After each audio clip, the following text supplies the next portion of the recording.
J'ai déjà livré 2 cornets de crème glacée. J'étais livreur Uber Eats, là, c'était ma job, là. C'était pas juste un stand d'écrit avec de la crème glacée, là. C'était pas ça, là. Mais quand j'étais arrivé à crèverie, moi j'étais convaincu qu'elle allait me donner un cooler pour livrer, là. Non, pas de cooler, même pas un pot de crème glacée. Elle me donne juste 2 cornets. Bonne route. Moi en plus, j'étais en vélo. Je sais pas si c'était l'idée à qui, mais c'était une mauvaise idée. C'est sûr. La première chose à penser, c'est qu'ils sont bien paresseux. Mais moi je juge pas, j'étais comme je vais voir. Après 10 minutes de vélo, j'arrive là-bas, je sonne. Et ça répond pas. Qu'est-ce que tu veux que je fasse? J'ai mis 2 cornets devant sa porte, j'ai pris une photo. Bye bye! 3 jours après avoir déménagé, j'ai perdu ma clé d'appartement. Une de mes colocs était bien fâchée, elle était comme, ben là, Lucas, tu te rends compte que n'importe qui dans la rue peut venir voler la télé? J'étais comme, c'est pas logique d'avoir peur pour ça. Parce que si, mettons, j'échappe une clé dans la rue, là, quelqu'un la trouve, là. Y a pas l'adresse dessus. S'il veut voler chez nous, faut qu'il fasse du porte-à-porte de serrure. Mettons que j'ai échappé ma clé devant ma porte, là. Un voleur, quand elle a un signe aussi évident pour voler, c'est sûr que c'est un voleur gentil. Genre, il est poli, il vole la télé, mais il appelle Vidéotron. Et comme ils ont plus de télé, on annule le câble. Oh, c'est bon. J'ai passé 12 jours sans Wi-Fi parce que le technicien de Fizz est juste jamais passé. Moi, je crois aux erreurs humaines. Fait qu'à la base, il est pas venu, j'étais comme, demain, il va venir. Je me suis dit ça pendant 12 jours. 12 jours à découvrir le quartier en recherche de Wi-Fi. J'ai abusé du Wi-Fi du café à côté de chez nous, même quand il était fermé. Seule affaire, c'est qu'un jour, à 7 h du soir, le proprio est venu me parler. Il est sorti du café qui était fermé depuis 3-4 heures et m'a demandé « Veux-tu un café? » C'était pas une vraie demande. C'était plus « Ça fait 2 jours que je te vois, qu'est-ce que tu calisses devant chez nous? » Et j'ai répondu « Non, c'est beau, j'attends quelqu'un. » Fait qu'après, j'allais dans le dépanneur à côté pour publier mes affaires. Mon dernier TikTok, je l'ai publié dans ranger des chips.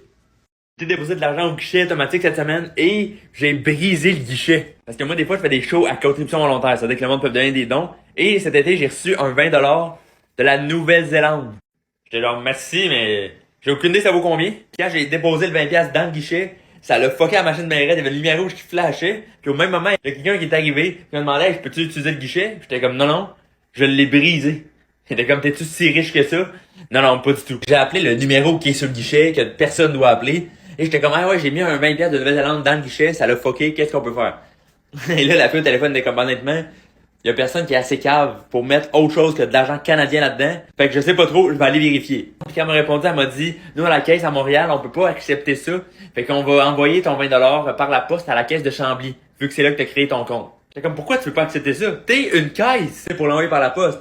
Mets mon adresse. Je sais que mes données ont été volées. Mais je peux t'envoyer mon adresse, y a pas de problème, là. Finalement, j'étais allé à Chambly pis j'étais comme, hey, est-ce que vous avez un 20$ qui est à moi? Qui est la pire phrase à dire à une banque, là. Comme si tu la pire phrase pour faire un hold-up, ou tu fais juste me dire que t'as un compte chez nous. Je comprends pas pourquoi j'ai dit ça. Là, je prends 20$ pis là, je vais au bureau de change en espérant que l'économie de la Nouvelle-Zélande va bien. Parce que si ça vaut presque rien, ça veut dire que j'ai tout fait ça pour rien, et que le gars qui me l'a donné me trouverait pas si drôle que ça. J'arrive au bureau de change, je suis comme, ok, ça va être juste pour changer ce 20$ là de Nouvelle-Zélande. Puis là, il check dans son ordi pis il est comme, ça va être 3,80 pour toi. Je suis comme, fuck! Le jour d'élection, je suis arrivé avec mon chandail rouge. Et la superviseure est tout de suite venue me voir puis elle m'a dit, Lucas, il va falloir que tu changes de chandail, c'est rouge. Ça va influencer le vote. Moi, j'ai travaillé ce jour-là dans le gymnase de l'université McGill. Leur logo est rouge, OK?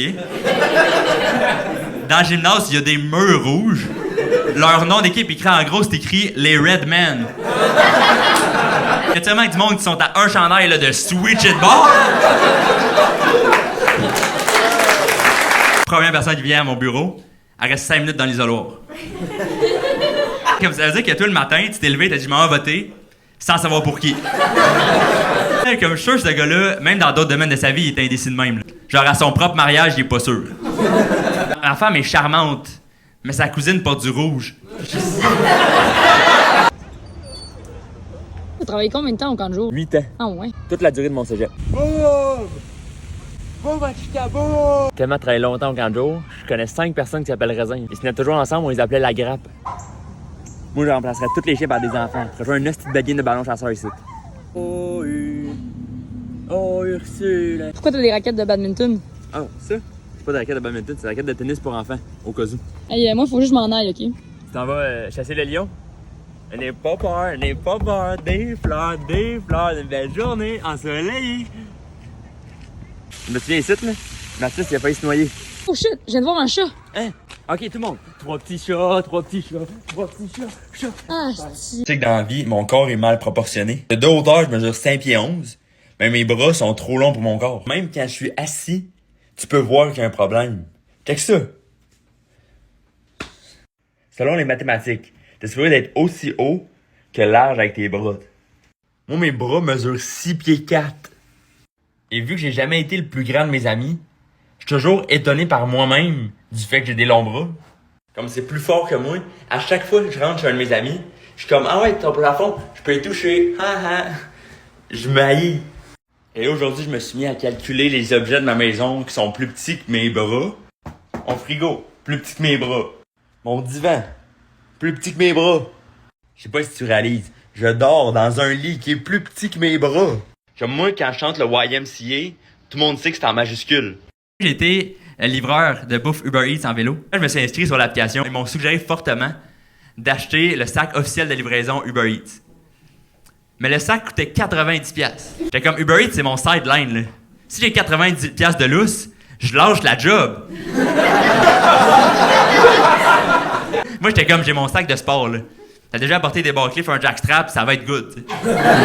Fait que moi, je vais en première commande, je reçois sur mon téléphone, c'est un resto de soupe faux. Je mets le sac brun dans mon sac de sport, je commence à rouler, naïf, tout est beau, j'arrive à la destination, je sors le sac brun, et en plein vol, je réalise que la soupe a coulé sur le sac brun. Puis pour ceux qui savent pas c'est quoi, un sac brun, quand c'est mouillé, ça arrête d'être un sac.